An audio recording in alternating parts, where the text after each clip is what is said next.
As we continue our work with rhetorical analysis, we have to remember that every single situation is unique. That's why it's SOAP you. We have to slow down and think about what makes it unique. Not every speech is the same. And certainly, as we start to transition a little bit here and start to take a look at letters, we need to know that every letter is unique. Every single dynamic between the writer and the recipient is unique. We have to hang on to that. Too many people try and make shortcuts. They try and just kind of say, I'll fall back on like the classic, I'll talk about diction. It's not going to work, right? We need to be able to demonstrate not only good writing, but also good reading. That's what the rhetorical analysis is all about. It's about being a good reader and a good writer. So let's make sure that we demonstrate that.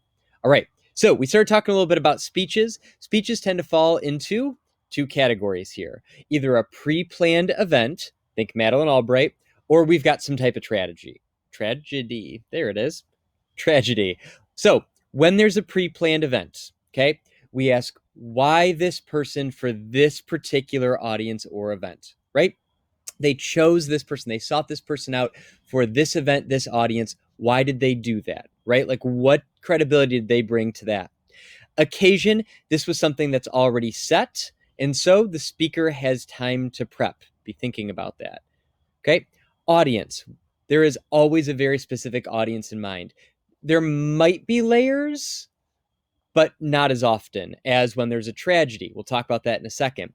Think about Madeleine Albright. She did not have layers to consider. She sat down in front of a blank piece of paper and she said, I am writing this for young female graduates at this particular college, Mount Holyoke. Like, that's who I'm writing this for. I'm not thinking about anybody else. Very, very specific audience. You're definitely going to have that at a pre-planned event. Could there be a broader audience if that particular event is getting televised? Yes. But there's always a specific audience that's being crafted for. Purpose, we have to ask that question. What does the speaker want from this particular audience, right? Like, Albright doesn't want inspiration from the audience. She's trying to inspire them to go do something. What does she want them to go do? What does she want from them? Okay, now, if it's not a pre-planned event, we have some type of tragedy. There's a terrorist attack. There's a death. There's something like that, right?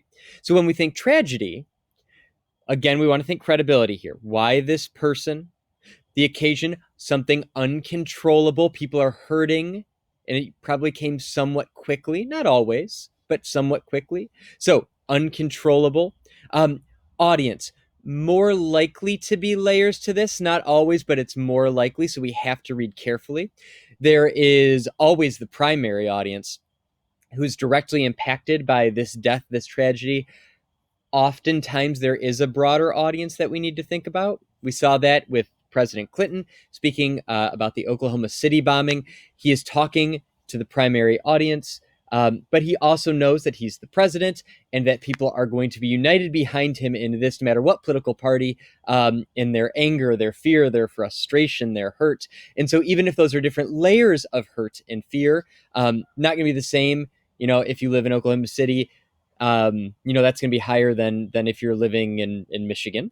But that all of those can be true. So thinking audience in layers there is really important. And of course, purpose. The surface level is always comfort, but we can't stop there. We know that we can't stop there. There's something deeper to discover. There is a lesson that our speaker is going to try and convey to us, and they want something from us. They want us to shift our thinking. And I actually need to be careful. I'm saying us, but we're not always the audience, right? Be more specific. All right, so let's talk letters. I'm going to go ahead and move myself over here, covering up speeches, because there's going to be two types of things we want to look at for letters, too. They're different, okay? It's not a pre-planned event or a tragedy. In this case, we're thinking about something a little bit different. We're thinking about weak writing to strong, or is strong writing to weak? That's different, right? Those are different dynamics. If it's weak writing to strong, we need to be thinking, okay, you lack power, whoever you are, speaker or writer, I guess I should say. You lack power and you're writing to someone more powerful. How are you navigating that? You know that they have power. It's ultimately on them if there's going to be change that happens. How are you going to get them to change something, whatever it is that you want them to change? How are you going to do that? How are you going to appeal to them to use their power in a good way? It's ultimately up to them, though. You, the writer, are powerless if that's the dynamic. We also sometimes see letters, though, where the strong is writing to someone weaker, or more often, the strong is writing to someone else who has strength. But again, if you're writing the letter, you want something to come out of that letter, right? Like you still have something that's motivating you. So if it's weak to strong, you need them to use their power for something.